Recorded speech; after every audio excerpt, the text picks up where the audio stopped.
জনতা আবারও গর্জে উঠবে।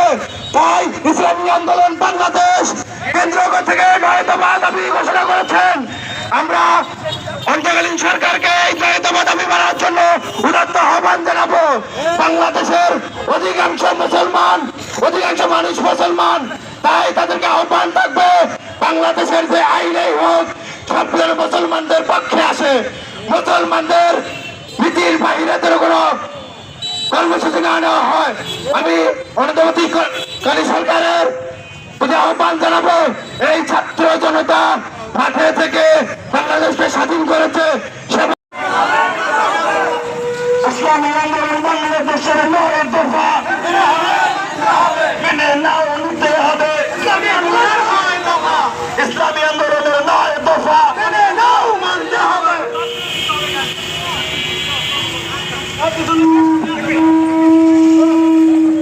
নেতারা ছবি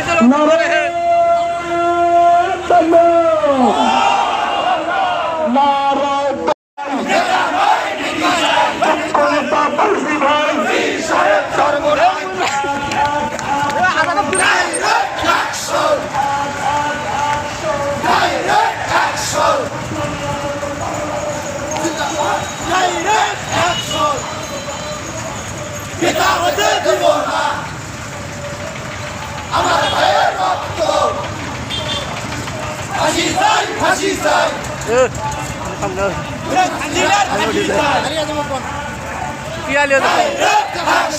পতাকা আছে আলিয়া না গাড়ি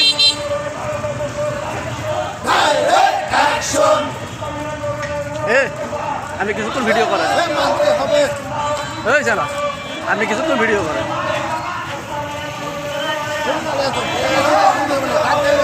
হ্যাঁ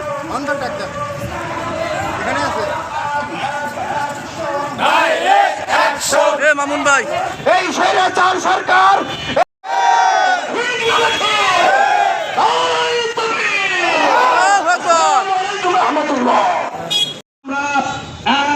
শাসকের হাত থেকে করাল গাছ থেকে সবেমাত্র মুক্ত হয়েছি।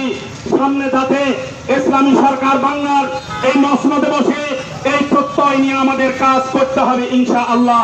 আপনারা সবাই কাজ করবার জন্য রাজি।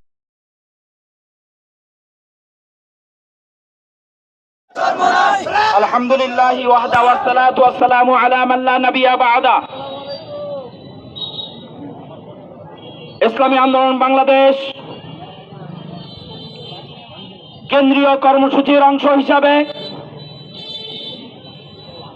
আজকের এই 9 দফা প্রস্তাবনা বাস্তবায়নের দাবিতে জেলায় জেলায় গণ সমাবেশের উপস্থিত সম্মানিত গাইবান্ধা জেলা সংগ্রামী সভাপতি, উপস্থিত আছেন বিভিন্ন সহযোগী সংগঠনের জেলা ও থানা নেতৃবৃন্দ ও ইসলামী আন্দোলন বাংলাদেশ সাদুল্লাপুর তথা সমস্ত থানার দায়িত্বশীল বিন্দুরা। আমরা আজকে কি একটি দাবি নিয়ে আপনাদের সামনে দাঁড়িয়েছি। বাংলাদেশের ইতিহাস আজ থেকে 5 দিন পূর্বের ইতিহাস, বর্তমান ইতিহাস আমরা একটু যদি যাচাই করে দেখি, আমরা যখন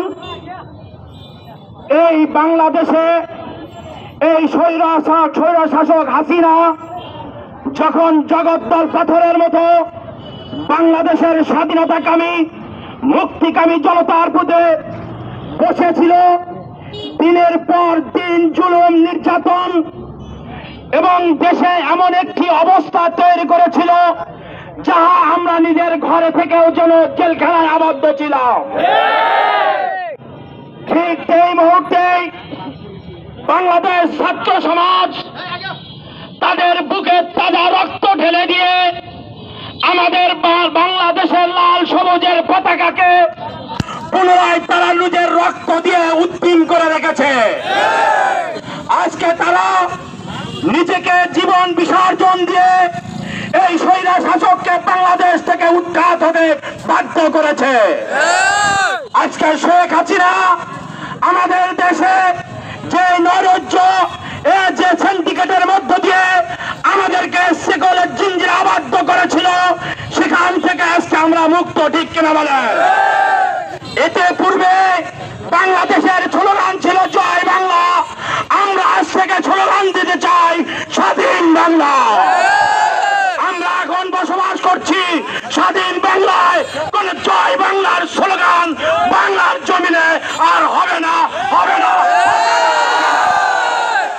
আমরা ইতিপূর্বে দেখেছি অন্তর্বর্তীকালীন সরকার, আমাদের বাংলাদেশের অন্তর্বর্তীকালীন সরকার গঠন হয়েছে। গতকাল তাদের শপথ হয়েছে। আমাদের ইসলামী আন্দোলন বাংলাদেশের সংগ্রামী আমির, দেশ ও জাতির কল্যাণে যুদ্ধ ইসলামী আন্দোলন বাংলাদেশ ইসলাম দেশ ও মানবতার কল্যাণে কাজ করে, সেই আলোকে 9 দফা প্রস্তাবনা সংবাদ সম্মেলনে প্রকাশ করেছেন। ইতিপূর্বে আমরা জেনেছি এই 9 দফা বাস্তবায়নে অন্তর্বর্তীকালীন সরকারের কাছে উদাত্ত আহ্বান রাখবো। আমরা আজকের এই গাইবান্ধা জেলার গণসমাবেশ থেকে দাবি তুলতে চাই, যারা আমার ছাত্র ভাইয়ের বুকে, যার আদেশে বুকে গুলি চলেছে, যার আদেশে আমার ছাত্র ভাইয়ের রক্তের আসপাত রঞ্জিত হয়েছে, সেই খুনি হাসিনার দলকে নিবন্ধন বাতিল করতে হবে।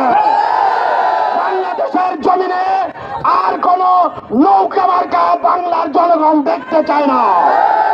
আমরা আজকের এই সমাবেশ থেকে একটি দাবি জানাতে চাই, 9 দফা বাস্তবায়নের সাথে বাংলাদেশের আওয়ামী লীগকে বাংলাদেশের মানচিত্র থেকে নিচ্ছিন্ন করতে হবে। যারা আমার ভাইয়ের রক্ত নিয়ে ছিনিমিনি করেছে বাংলার জমিনে, এই স্বাধীন ভূমিতে তাদের আর রাজনীতি করতে দেওয়া হবে না, হবে না, হবে না। আজকের এই সমাবেশ থেকে সর্বশেষ আমরা জানান দিতে চাই, অন্তর্বর্তীকালীন সরকারে যারা এসেছেন তাদেরকে আমরা সাধুবাদ জানাই। আপনারা আমাদের সাহেব চরমনাই, পীর সাহেব হুজুর চরমনাই যে 9 দফা প্রস্তাবনা আপনাদের সামনে পেশ করেছেন, ইসলাম দেশ ও মানবতার কল্যাণে 9 দফা দাবি বাস্তবায়ন করবেন বলে আমরা আশা জানাই। নতুবা বাংলার তৌহিদি জনতা এই 9 দফা দাবি বাস্তবায়নের জন্য মাঠে ময়দানে পীর সাহেব চরমনাই যখন যেখানে ডাক দেবে আমরা মাঠে ছুটে আসবো, এই আশাবাদ ব্যক্ত রেখে আমার আলোচনা শেষ করছি। নাসরুম মিনাল্লাহি ফাতহুন কারীম।